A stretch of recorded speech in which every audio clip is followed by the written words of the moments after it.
The contract hit the table at exactly 9:47 in the morning. A single sheet of military-grade paper stamped with the official seal of the United States Third Army offering $1 million in cash to any man brave enough to step into a 16-foot ring with Sergeant Dalton Monroe. The money sat right there on the table, stacked in neat rows of $100 bills visible to every soldier on the base. $1 million in 1968 was enough to buy 14 houses, enough to retire a family for 3 generations, enough to change the trajectory of an entire bloodline. And for 3 straight days, not a single man touched that contract. Not one signature, not one volunteer, not even a conversation about it. Fort Benning, Georgia had 45,000 active military personnel at the time, including some of the most physically elite soldiers the United States had ever trained. Rangers, Special Forces operators, paratroopers who jumped out of planes for a living, men who had survived combat in Vietnam and Korea. These were not cowards.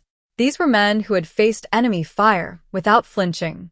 And yet, every single one of them walked past that table, glanced at the money, looked toward the base gymnasium where Dalton Monroe trained, and kept walking.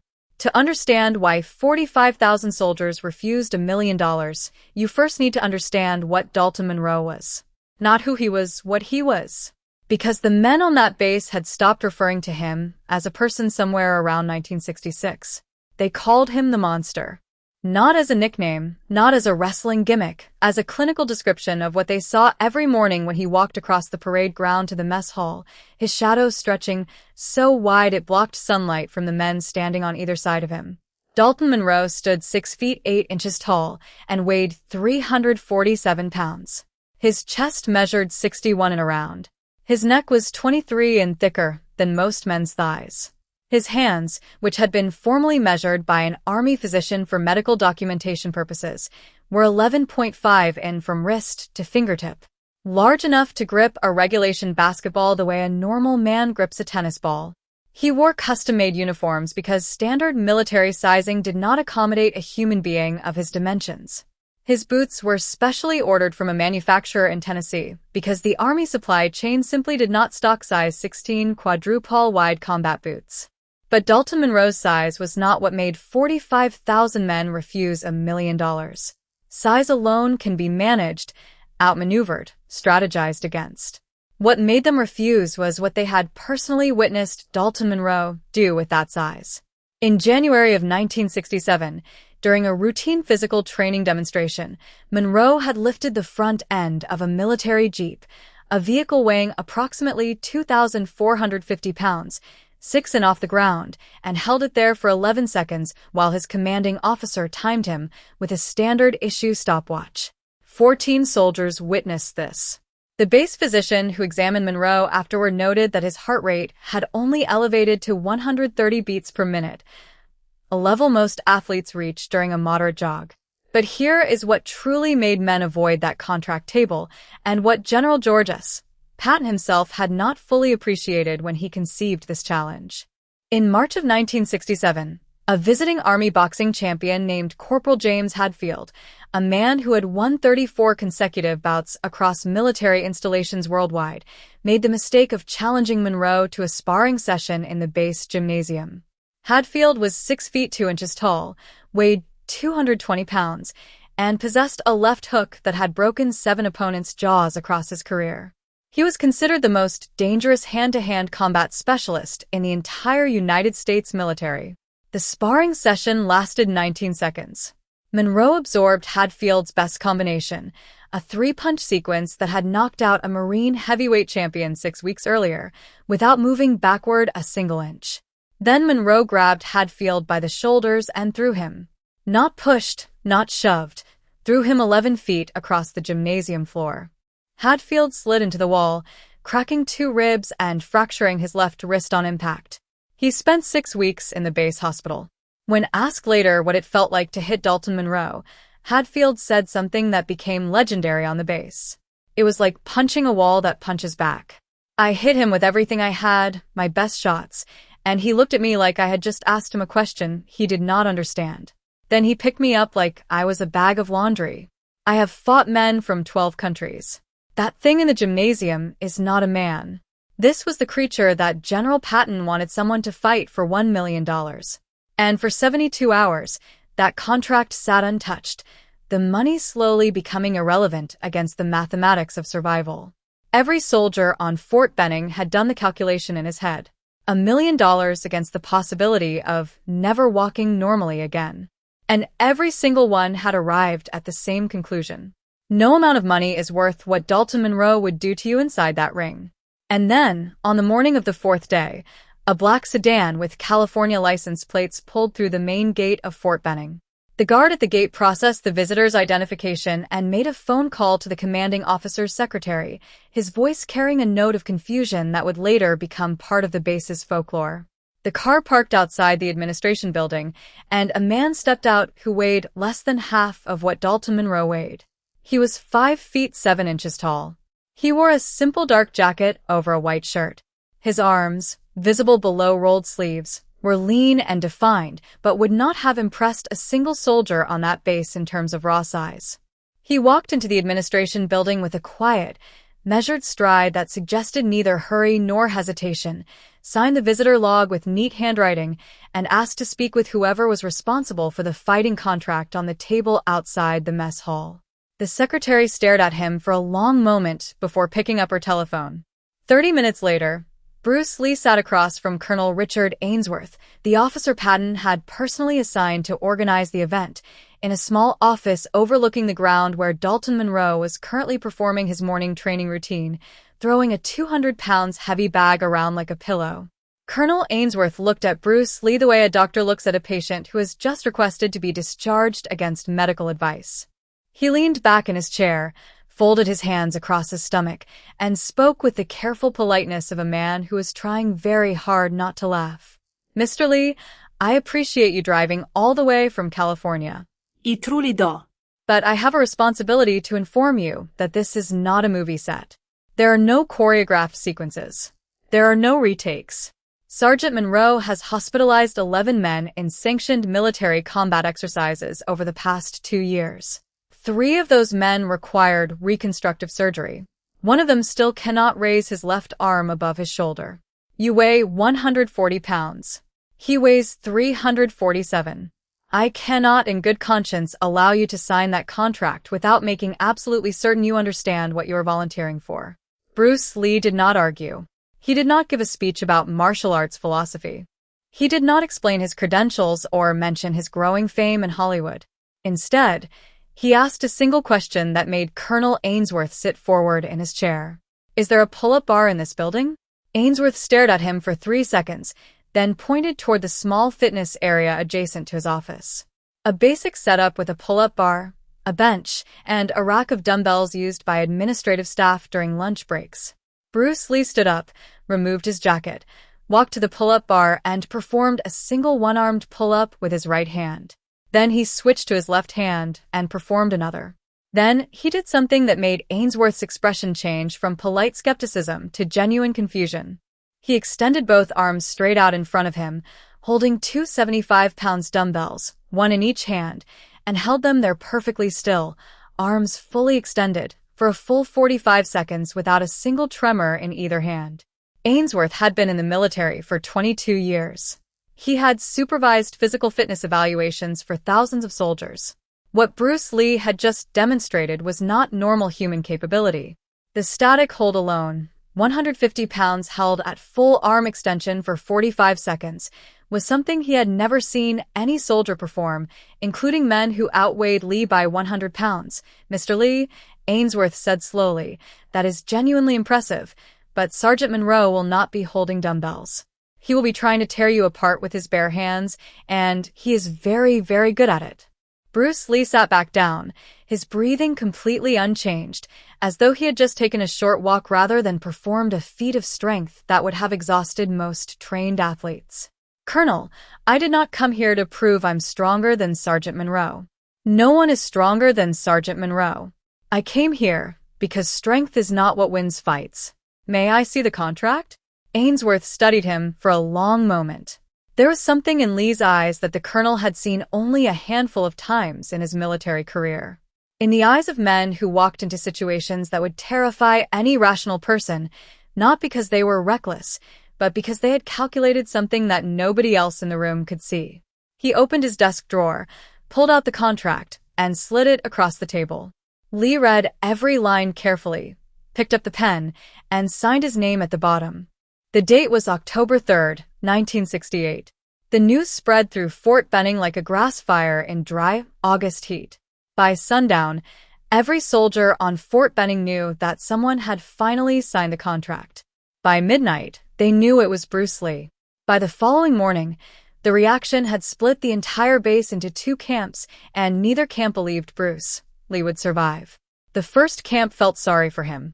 These were men who respected Lee's films, who had seen his television appearances, who appreciated his athleticism and charisma, but who had also seen what Dalton Morrow did to Corporal Hadfield, a trained military fighter who outweighed Lee by 80 pounds.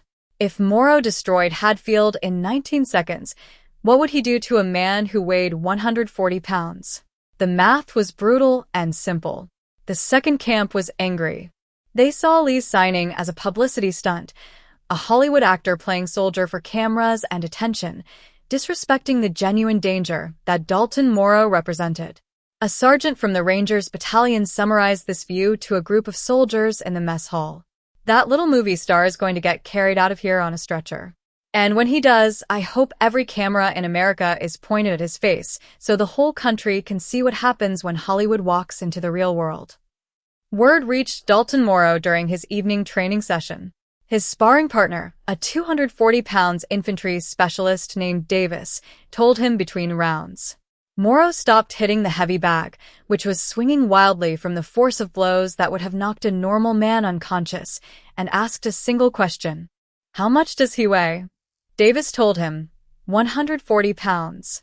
Morrow stared at Davis for 5 full seconds without blinking. Then he said something that Davis later repeated to anyone who would listen, and which spread through every barracks on the base by the following morning. "I'm not fighting a 140 pounds man. Tell the colonel to find someone else. I did not join this army to kill civilians." Colonel Ainsworth received Morrow's refusal at 7:15 the following morning and immediately contacted General Patton's office. Patton's response arrived within the hour, delivered by military courier, handwritten on the general's personal stationery. The message was 4 sentences long. "The contract has been signed by both parties. The United States Army does not withdraw from agreed engagements. Sergeant Morrow will fight on the scheduled date or face formal insubordination charges. This matter is closed." Morrow received the message while eating breakfast. He read it twice, folded the paper neatly, placed it in his breast pocket, and finished his eggs without another word. His sparring partner, Davis, sitting across from him, later described the look on Morrow's face. It was not anger. It was not fear. It was something worse. It was guilt. He already felt guilty about what he was going to have to do to that man. I'd seen Dalton Morrow break bones, dislocate joints, and put men in hospitals without showing any emotion whatsoever. But that morning, reading that letter, I saw something I had never seen on his face before. He looked sad, like a man who had been ordered to put down a dog he had no quarrel with. The fight was scheduled for October 19th, 1968, 16 days away. And during those 16 days, something happened that nobody at Fort Benning expected. Something that would fundamentally change how every man on that base understood the concept of combat preparation. Bruce Lee asked for permission to train on the base. Colonel Ainsworth granted the request, assigning Lee a small corner of the base gymnasium, far from Morrow's training area. The colonel expected Lee to spend his days hitting bags, lifting weights, doing the flashy kicks and acrobatic techniques that Hollywood had made famous. What happened instead became the single most discussed topic on Fort Benning for the next 16 days. Bruce Lee did not punch a single bag. He did not kick a single target. He did not lift a single weight. Every morning at 5 a.m., before any soldier on the base had begun their day, Lee walked into the gymnasium carrying a notebook filled with hand-drawn diagrams. He placed a rolled-up mattress on the floor, roughly the dimensions of a human torso, and practiced the same sequence of movements on it for 6 consecutive hours. The same entry angle, the same grip transition, the same leg positioning, the same hip rotation, over and over and over, hundreds of times per session, thousands of times per week, with a precision that made the soldiers who watched him deeply uncomfortable for reasons they could not immediately articulate. Sergeant First Class Thomas Wakefield, a hand-to-hand combat instructor at Fort Benning with 14 years of experience, was among the first to observe Lee's training. He watched from the gymnasium doorway for 45 minutes on the third day before approaching Lee during a water break. "I have to ask you something, Mr. Lee. I have been watching you for 3 days now. You are practicing the same movement every single time. The same angle, the same grip, the same rotation. You have not varied it once. Why?" Lee took a slow drink of water, set the bottle down, and answered with a question. "Sergeant Wakefield, if I told you that you would face a grizzly bear in 16 days, would you practice 100 different techniques, or would you practice one technique 100,000 times?" Wakefield stared at him. Lee continued, "Dalton Morrow is not a man I can outfight. He is too big, too strong, too durable. If I try to fight him the way a fighter fights a fighter, I will lose in seconds. So I am not preparing to fight him. I am preparing to solve him. There is one position, one angle, one mechanical sequence that his body cannot defend against, regardless of his size or strength. I do not need 100 techniques. I need one technique that is absolutely perfect." Wakefield later told Colonel Ainsworth what he had observed, and the colonel began quietly watching Lee's sessions himself. What disturbed Ainsworth was not Lee's physical ability, which was extraordinary, but his mental approach. Lee was not training like an athlete preparing for competition. He was training like an engineer solving a structural problem. Every movement was measured, calculated, refined. Lee would perform a sequence, pause, write notes in his notebook, adjust his angle by what appeared to be fractions of an inch, and repeat. He treated Dalton Morrow's body not as an opponent to be defeated, but as a mechanical system with specific vulnerabilities that could be exploited through precise application of force at exact points. On the 11th day, something changed. The soldiers who had been mocking Lee from across the gymnasium had gradually stopped laughing. By the 11th day, they had stopped talking entirely.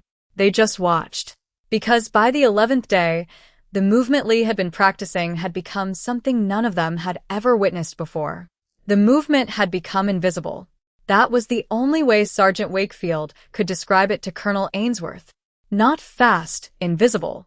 Lee would be standing in a neutral position, and then, without any preparatory motion that Wakefield's trained eyes could detect, he would already be behind the mattress, his legs locked around it, his arm positioned across where a human throat would be, applying a rotational pressure that Wakefield had never seen in any combat manual from any branch of any military in the world. The transition from standing to fully locked submission position took less than 1 second. Wakefield timed it repeatedly with a stopwatch. The fastest he recorded was 0.7 seconds. The slowest was 0.9. Lee was performing a movement that covered entry, takedown, positional control, and submission lock in under 1 second, and he was doing it with a consistency that bordered on mechanical. Wakefield requested a private meeting with Colonel Ainsworth on the 12th day.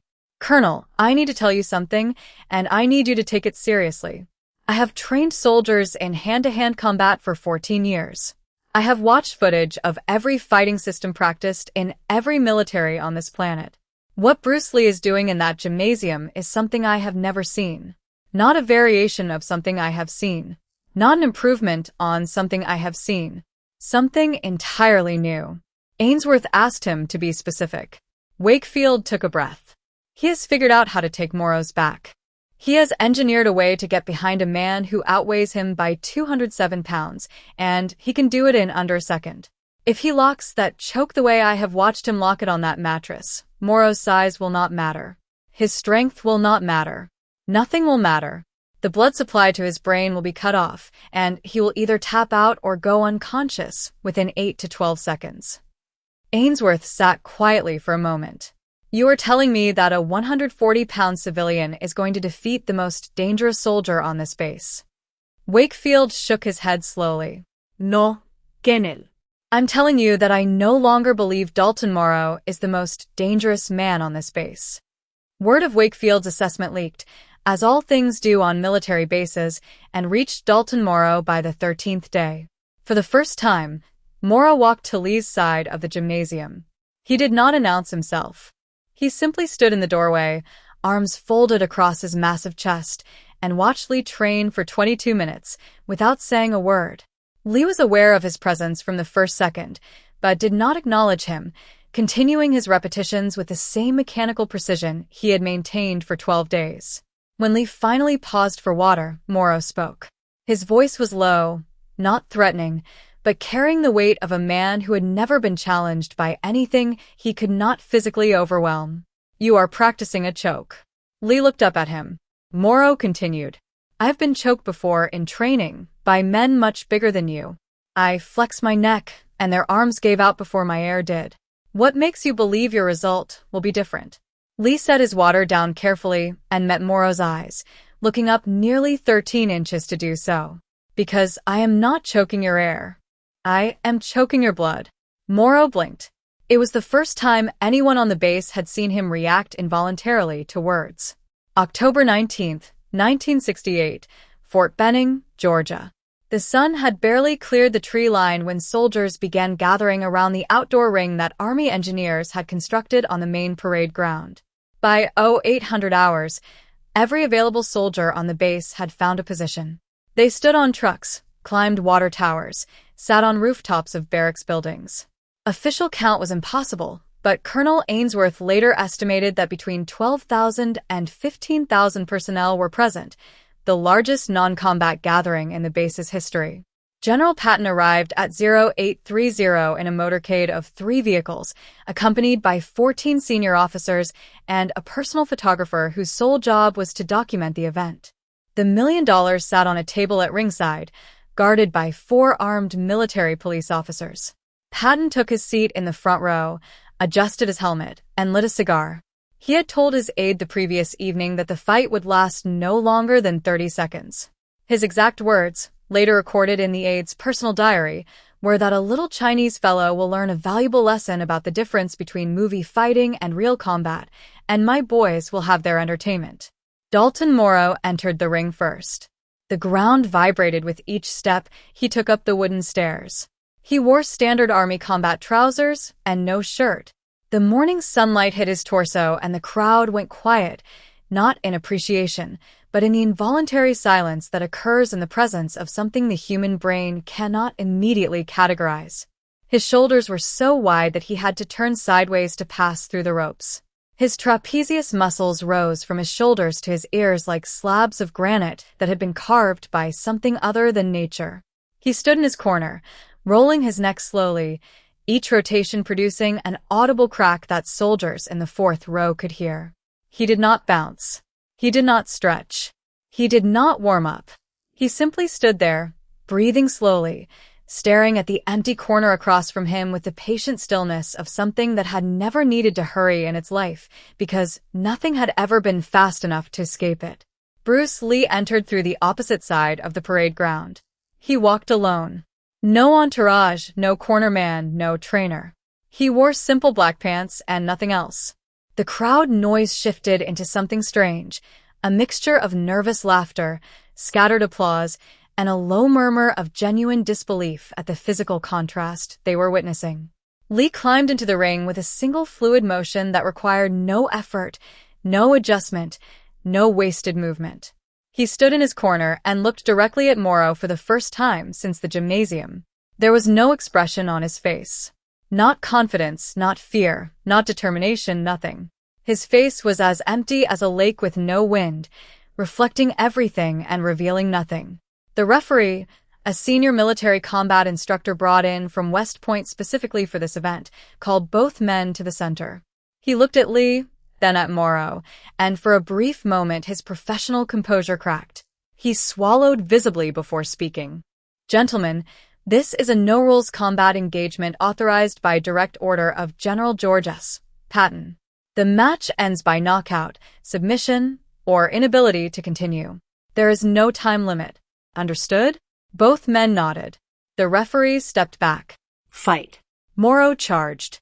The ground shook. 15,000 men held their breath simultaneously, creating a silence so complete that the only sound was Morrow's boots tearing into the dirt as 347 pounds of pure military-bred force launched across the ring like a freight train with a pulse. His arms were wide, reaching for the grab that had broken 11 men before Bruce Lee, the grab that no human being had ever escaped once it locked. His fingers were open, each one thick as a broomstick, ready to close around Lee's body and end the spectacle in the seconds Patton had predicted. Bruce Lee did not move backward. He did not move to the side. He moved forward, directly into the charge. 15,000 soldiers saw it, but none of them understood it. Lee stepped inside Morrow's reaching arms at the exact microsecond before they closed, occupying the one space in Morrow's attack where his massive arms had no leverage, the dead zone directly against his chest. Morrow's hands closed on nothing but air behind Lee's back. For a fraction of a second, the two men were pressed together, and in that fraction, Lee executed the movement he had practiced 11,000 times in 16 days. His right hand gripped Morrow's left wrist. His left hand posted against Morrow's right hip. His entire body dropped 2 inches while rotating 45 degrees, and suddenly he was no longer in front of Morrow. He was beside him, then behind him. His legs wrapped around Morrow's waist from the back. His right arm snaked under Morrow's chin and locked against the left side of his neck, and his left arm closed the triangle behind Morrow's skull. The entire sequence from first contact to fully locked rear blood choke took 0.8 seconds. Morrow reached up with both hands and grabbed Lee's choking arm. He pulled with a strength that had lifted a military jeep off the ground. The veins in his forearms erupted like rivers breaking through a dam. His face turned crimson. He pulled with everything his 347-pound frame could generate, and Lee's arm did not move 1 millimeter because Lee was not using muscular strength. He was using skeletal structure, leverage, and the precise angle that turned his entire 140-pound body into a single unified lever system that Morrow's strength could not mechanically overcome regardless of how much force he generated. 6 seconds. Morrow's hands began to slow. 9 seconds. His fingers loosened on Lee's arm. 11 seconds. His legs buckled. His massive frame dropped to both knees, shaking the ring so violently that the table holding the $1 million rattled. At 12 seconds, Dalton Morrow, the monster of Fort Benning, the man that 45,000 soldiers had refused to fight, tapped the dirt 3 times with his right hand. The silence lasted 4 full seconds. Then Fort Benning exploded. 15,000 soldiers screaming, not because they had wanted Morrow to lose, but because they had just witnessed something their training, their experience, and their understanding of combat had told them was impossible. General Patton's cigar had gone out. His photographer had forgotten to take pictures. The $1 million sat untouched on the rattling table. Bruce Lee released the choke immediately, helped Morrow sit up, and placed his hand on the big man's shoulder. Morrow, still breathing heavily, looked up at him and said 6 words that every soldier within earshot would remember for the rest of their lives. "I could not see you move." Lee nodded once, walked to the table, picked up the contract, crossed out the payment amount, and wrote 4 words next to it. "Donate to base hospital." Then he walked off the parade ground alone, the same way he had arrived, and drove out through the main gate of Fort Benning without speaking to a single person. The guard at the gate watched the black sedan disappear down the Georgia highway and picked up his phone to call the commanding officer's secretary.